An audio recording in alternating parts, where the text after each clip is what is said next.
হাজার কমপক্ষে স্থলে যাবেন এবং খাবারটা যারা আমাদের পক্ষ থেকে বাংলাদেশ শ্রমিক কল্যাণ ফেডারেশন কুষ্টিয়া জেলা শাখা আজকে যদি বার্ষিক সম্মেলন হয়েছে এখানে এই সম্মেলন যারা নির্বাচিত হয়েছেন সকল কমিটির সদস্যবৃন্দকে আমি আমার কেন্দ্র পক্ষ থেকে আন্তরিক অভিনন্দন জানাচ্ছি। সাথে সাথে যে কথা বলতে চাই যে শ্রমজীবী মানুষের অধিকার প্রতিষ্ঠার জন্য বাংলাদেশ শ্রমিক কল্যাণ ফেডারেশন আপোষহীনভাবে কাজ চালিয়ে যাচ্ছে।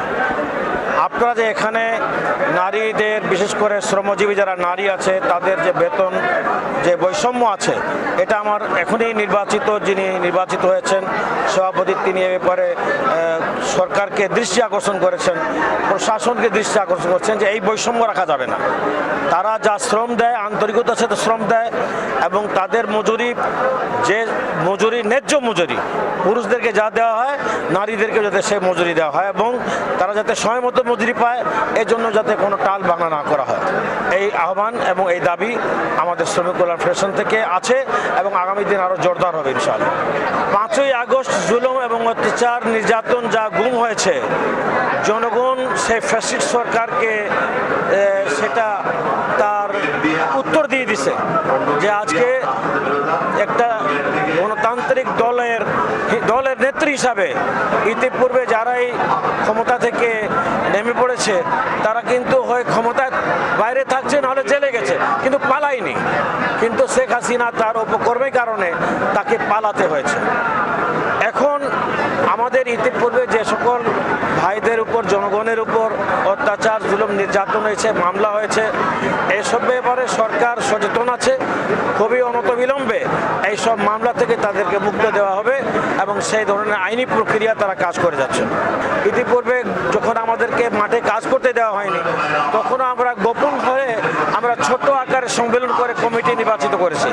আজকে আল্লাহ তাআলা আমাদেরকে সুযোগ করে দিয়েছেন আজকে 1000 ডেলিগেটদেরকে নিয়ে আমরা আজকে নতুন কমিটি তাদের মতামত নিয়ে আমরা করেছি।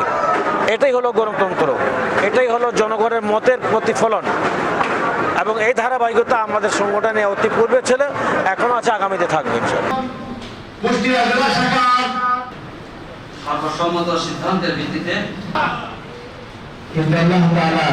বাংলাদেশ শ্রমিক কল্যাণ ফেডারেশনের দ্বিবার্ষিক সম্মেলন অনুষ্ঠিত হলো অত্যন্ত শান্তিপূর্ণ এবং সৌহার্দ্যপূর্ণ পরিবেশে। It is a beautiful of Islam. আমরা এই শিক্ষাই দিয়ে থাকি যদি সমাজ এবং রাষ্ট্রে ইসলাম প্রতিষ্ঠিত হয় এই ধরনের শান্তিপূর্ণ পরিবেশ পাবেন এ নিশ্চয়তা আমরা দিতে পারি। সেই জন্য আমরা মনে করি দেশের সর্বত্র শান্তি শৃঙ্খলা নিরাপত্তা উন্নতি অগ্রগতির জন্যে আল্লাহর আইনের ভিত্তিতে সৎ এবং যোগ্য লোকের শাসনের ভিত্তিতে একটি সমাজ কায়েম করা, সেই সমাজ কায়েমের আন্দোলন বাংলাদেশ শ্রমিক কল্যাণ ফেডারেশন করছে, বাংলাদেশ জামাত ইসলামী করছে, ইসলামী ছাত্র শিবির ছাত্রী সংস্থা আমরা সবাই মিলে করছি। আমরা আপনাদেরও সহযোগিতা চাই কারণ এদেশে শান্তি প্রতিষ্ঠিত হলে আপনারাও শান্তিতে থাকবেন, নিরাপত্তা যদি নিশ্চিত হয় আপনারাও নিরাপত্তায় থাকবেন। এই জন্য আগামী দিনে আমাদের আন্দোলনে আপনারা সহযোগিতা করবেন, আপনাদের কাছ থেকে সেই প্রত্যাশা আমরা কামনা করছি।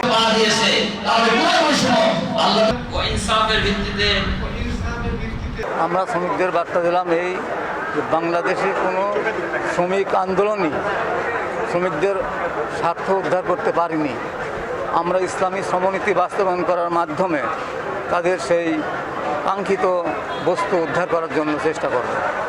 আগামীতে আমাদের ট্রেড ইউনিয়ন আরও বৃদ্ধি করার পরিকল্পনা রয়েছে।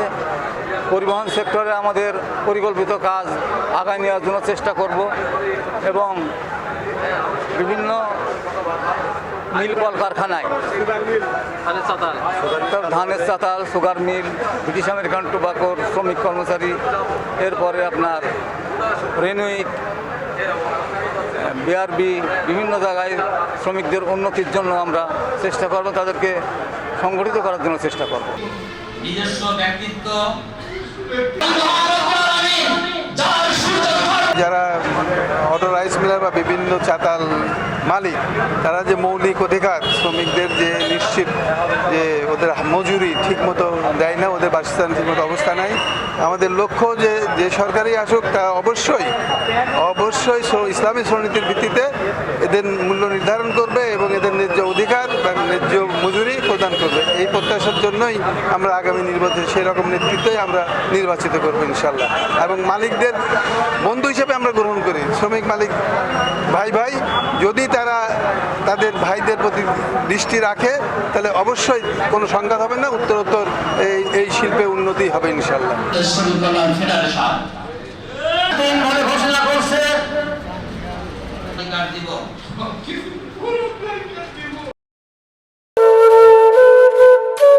একদম বাজে কথা বলবেন। আপনি কি বলতে চাচ্ছেন? এই চাঁদনি আপনার গায়ে এসে পড়েছে?